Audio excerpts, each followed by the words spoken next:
to you, Steve, on this question of the Detroit bailout. You, of course, managed the auto bailout for President Obama. Wrote a piece in the New York Times last week saying he should consider federal assistance. Jack Lew seemed pretty definitive right there. It's not coming. Well, first of all, there's a difference between a bailout and somehow rescuing the creditors, avoiding the whole bankruptcy process, and some kind of help. And what I'm thinking about is in the second category. I recognize Washington's not going to come in and undo this default and pay off all these bondholders. But you've got a situation where 80% of the pain from this restructuring is being borne by the workers and the retirees if this plan goes through. You have a situation where I've read that whole plan, and I don't believe it can solve Detroit's problems. Detroit needs investment, and that's where the federal government and the state particularly can and should help. Can't solve the problems because their problems are cultural. You have a city, 139 square miles. You can graze cattle in vast portions of it. Dangerous herds of feral dogs roam in there. You have 3% of fourth graders reading at the national math standards.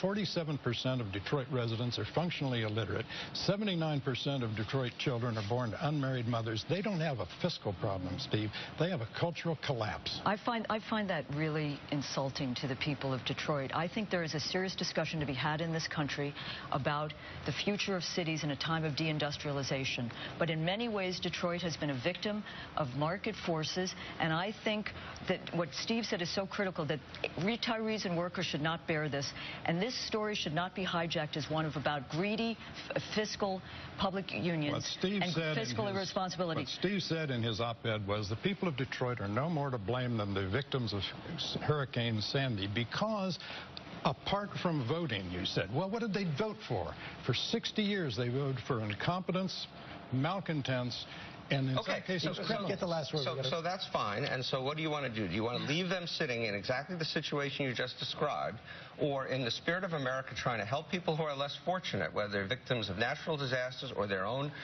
ignorance or whatever, do you want to reach out and try to help them and try to reinvent Detroit for not a lot of money? We're talking about a couple $2 billion here. This is small potatoes in the great scheme of life.